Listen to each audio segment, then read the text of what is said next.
بسم اللہ الرحمن الرحیم۔ میرے دوستو،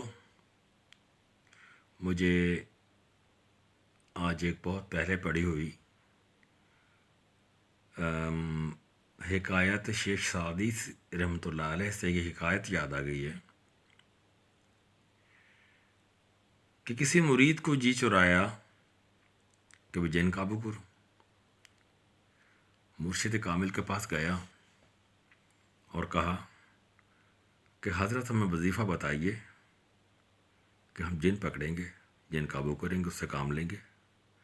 مرشد نے کہا کہ میاں نہیں، جانے دو، یہ تمہارے بس کا روگ نہیں، کچھ اور بتاؤ۔ ضد کر لی کہ نہیں صاحب، ہمیں وظیفہ بتائیے، ہمیں عمل بتائیے، ہم جن قابو کریں گے۔ پیر کامل نے بالآخر تنگ آ کر وظیفہ بتا دیا۔ وظیفہ شروع بھی ہو گیا، بالآخر وظیفہ مکمل ہوا، جن قابو بھی ہو گیا۔ اب جن قابو ہونے کے بعد ہاتھ باندھ کر سامنے کھڑا ہو گیا اور کہنے لگا کہ حل بن المزید، مجھے کام بتاؤ، مجھے اور کام بتاؤ۔ کہا کہ جناب یہ کام کر کے آؤ۔ پلک جھپکنے میں گیا، کر کے آ گیا، پھر سر پہ کھڑا ہوا ہے، مجھے کام بتاؤ، حل من المزید، حل من المزید۔ اور کام بتایا، وہ بھی ہو گیا۔ کہا کہ بہترین محل بنا دو، وہ بھی بن گیا۔ کہا کہ ڈھیروں دولت لا دو، وہ بھی آ گئی۔ قصہ مختصر یہ کہ زندگی کی تمام ضروریات پوری ہو گئیں، مگر جن مسلسل اس کے سر پہ کھڑا ہوا تھا، حل من المزید، مجھے کام بتاؤ، مجھے کام بتاؤ، مجھے کام بتاؤ، یہاں تک کہ اس کا سونا اور جاگنا تک جن نے حرام کر دیا۔ اب مرید کو یہ چیز جو ہے، ظاہر نیند انسان کے لیے بہت ضروری ہے۔ مرید بھی تنگ آ گیا کہ سب کچھ تو مل گیا لیکن مجھے سونے نہیں دے رہا، اب میں کیا کروں؟ پریشان حال روتا پیٹتا ہوا اپنے مرشد کے پاس گیا اور کہا کہ یا حضرت، جن تو قابو آ گیا بے شک، اور جو میں کام کہہ رہا ہوں وہ کر بھی رہا ہے، لیکن مسئلہ یہ ہے کہ مجھے سونے نہیں دے رہا۔ جو ہی کوئی میں کام کہتا ہوں، پلک جھپکنے میں کر دیتا ہے، پھر سر پہ کھڑا ہوا ہے، کہہ رہا حل من المزید، حل من المزید۔ کیا کروں؟ میری اس سے جان چھڑا دیں۔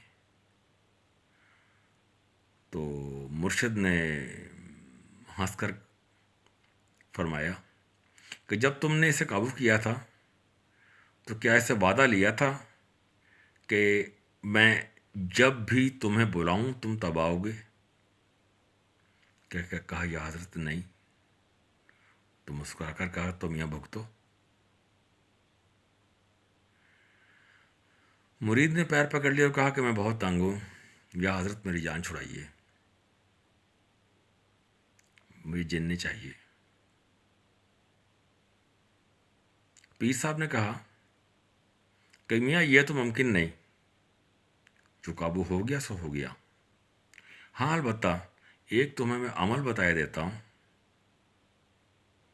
کہ تم اس کو وہ بتا دو، مجھے امید ہے کہ یہ دوبارہ سے تمہیں تنگ نہیں کرے گا، واپس نہیں آئے گا۔ مرید نے گھگھیاتے ہوئے ہاتھ باندھتے ہوئے کہا حکم فرمائیے یا حضرت، حکم۔ پیر کامل نے کہا کہ اس سے کہو سمندر پہ جائے، سمندر کی ریت کی رسی بٹے، اس کو اٹھائے اور تمہارے پاس لے آئے۔ جن سر پہ کھڑا ہوا تھا،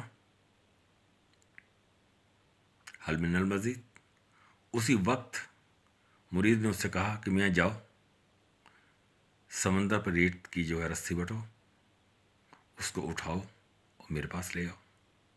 جن سمندر پہ چلا گیا، اپنے کام پر جت گیا، رسی بٹے، اٹھانے لگے تو ٹوٹ جائے، ظاہر ریت کی رسی تھی نا۔ جو ہی بٹائے اس کو بٹے، اٹھانے لگے پھر ٹوٹ جائے۔ اس طرح سے مرید کی جو ہے وہ جن سے ہمیشہ کے لیے جان چھوٹ گئی. تو یہ آپ سے بات کرنے کا میرا مقصد ہی جو ہے آج وہ یہ تھا کہ آپ جو بھی کام کریں سب سے پہلے اس کے انجام پر نظر جو ہے وہ ضرور ڈال لیں کہ اس کا نتیجہ کیا ہوگا. خوش رہیے، آباد رہیے، خوشیاں بانٹیے، آسانیاں بانٹیے. اللہ آپ سب پر اپنا کرم فرمائے.